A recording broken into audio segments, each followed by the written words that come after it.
Bapak Ibu saudara-saudara yang kekasih dalam nama Tuhan Yesus Kristus, firman Tuhan dalam Injil Yohanes pasal 13 ayat 31 sampai 35 dengan topik kasih sebagai perintah baru. Demikianlah firman Tuhan. Sesudah Yudas pergi, berkatalah Yesus, "Sekarang anak manusia dipermuliakan dan Allah dipermuliakan di dalam dia. Jikalau Allah dipermuliakan di dalam dia, Allah akan mempermuliakan dia juga di dalam dirinya dan akan mempermuliakan dia dengan segera. Hai anak-anakku, hanya seketika saja lagi ada bersama-sama kamu akan mencari aku. Dan seperti yang telah kukatakan kepada orang-orang Yahudi, ke tempat aku pergi tidak mungkin kamu datang. Demikian pula aku mengatakannya sekarang juga kepada kamu.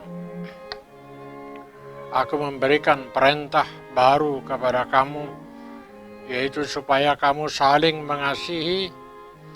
Sama seperti aku telah mengasihi kamu, demikian pula kamu harus saling mengasihi.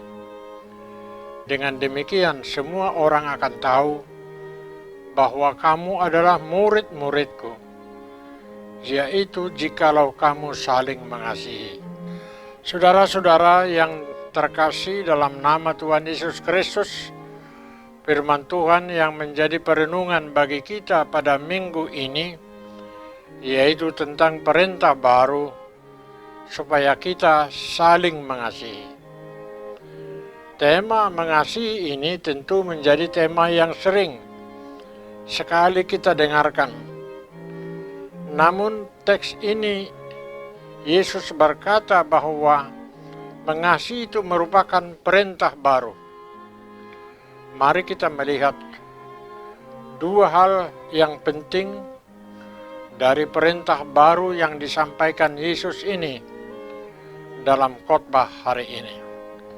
Yang pertama, Yesus adalah dasar hidup saling mengasihi.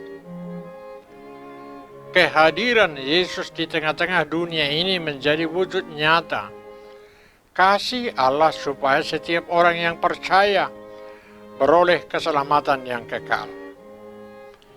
Eksistensi Allah dinyatakan melalui kasih di dalam diri Yesus Kristus. Barang siapa tidak mengasihi, ia tidak mengenal Allah, sebab Allah adalah kasih. Sehingga Yesus dalam segala kehidupannya, selama di dunia ini, pola sikap dan tindakannya selalu menunjukkan kasih supaya manusia juga hidup di dalam kasih. Oleh karena itu, saudara-saudara, Yesus tidak pernah mendukung tindakan kekerasan yang sangat bertentangan dengan hukum kasih yang diajarkannya.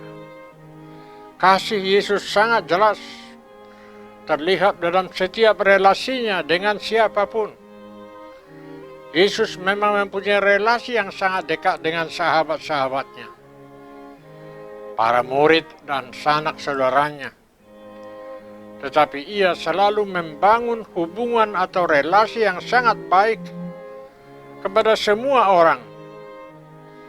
Yesus selalu memperlakukan setiap orang yang dijumpainya tidak hanya sebagai sahabat yang ada di luar dirinya, melainkan sebagai pribadi atau subjek yang menjadi bagian dari dirinya sendiri. Dalam Matius 22 ayat 39, Yesus memberikan hukum kasih terhadap sesama. Kasihilah sesamamu manusia seperti dirimu sendiri. Perintah Yesus tersebut mengajarkan kepada kita untuk mengasihi sesama secara spontan, seperti kepada dirinya sendiri. Artinya jika kita melihat pribadi sesama sebagai pribadi sendiri, maka mengasihi sesama akan menjadi sesuatu yang alamiah dan spontan seperti mengasihi diri sendiri. Tidak banyak pertimbangan dan perhitungan. Oleh karena itu dibutuhkan sebuah kesadaran yang fundamental untuk dapat melihat sesama manusia. Sehingga mengasihi sesama akan tumbuh secara spontan dan alamiah dari kesadaran yang terus-menerus akan kesatuan kita dengan orang lain.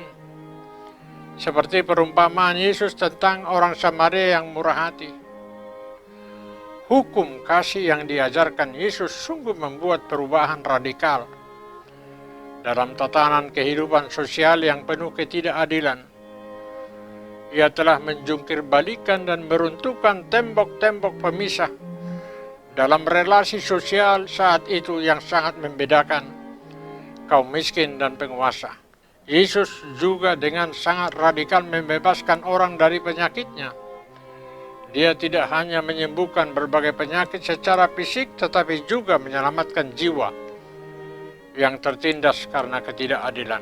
Saudara-saudara yang kekasih, kasih Yesus adalah kasih tanpa batas dan tanpa syarat. Oleh karena itu, cara hidup Yesus selama di tengah-tengah dunia berinteraksi, berkomunikasi dengan semua orang. Itulah yang menjadi acuan kita untuk hidup sebagai murid-muridnya. Yang kedua, kasih menjadi tanda sebagai murid Yesus. Dalam setiap relasi kita terhadap sesama, baik dengan keluarga, sahabat, rekan sekerja, bahkan dengan siapa saja, yang tentu semua tidak selalu berjalan baik dan tidak selalu mudah. Situasi yang kita hadapi tidak selalu seperti yang kita harapkan. Ada banyak kesulitan sehingga menjadi tantangan bagi kita untuk selalu mengasihi sesama. Tetapi kita harus tetap kembali kepada acuan kasih itu sendiri, yaitu Kristus, agar kita terus berjuang membangun kasih dalam setiap komunitas kita. Saudara-saudara, sehingga kasih itu akan terus menjadi nyata dalam kehidupan kita, sebab dari situlah kita akan dikenal sebagai murid-murid Tuhan Yesus, sebagaimana dikatakan Yesus di ayat 35. Dengan demikian, semua orang akan tahu bahwa kamu adalah murid-muridku, yaitu jikalau kamu saling mengasihi. Bukan karena kita sempurna, tidak, tetapi karena kita terus berusaha dan terus berusaha untuk membangun kasih itu, menjadi percaya kepada kasih Allah.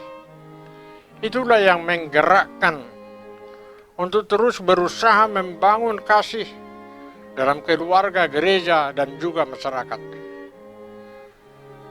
Dalam epistel yang sudah kita baca tadi, setidaknya menggugah iman kita.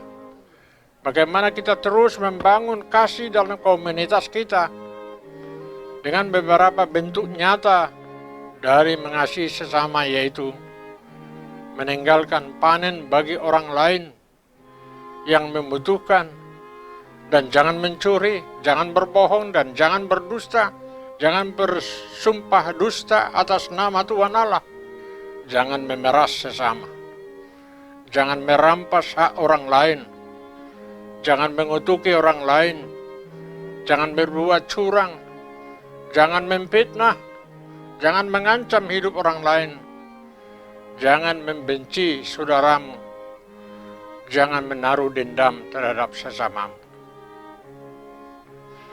Saudara-saudara, mungkin kita tidak akan dapat melakukan semua itu dengan sempurna. Tetapi kita harus terus berusaha dan terus berusaha untuk membangun kasih di dalam kehidupan kita. Seperti kor yang dinyanyikan Parhubas distrik tadi, tetaplah mengasihi sesamamu, maka semua akan orang tahu bahwa kita adalah murid-murid Tuhan Yesus. Saya girgir mahita hamu kadongan maka holongi dongata. Asa tada mahita akasisian ni Kristus.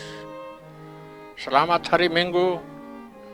Tuhan Yesus memberkati Bapak Ibu saudara-saudara, para saudaraku anak-anak sekolah minggu, remaja, naposobulung, dan bahkan juga para lansia dan perhaladu di setiap gereja yang mendengarkan khotbah hari ini. Tuhan Yesus memberkati saudara. Amin.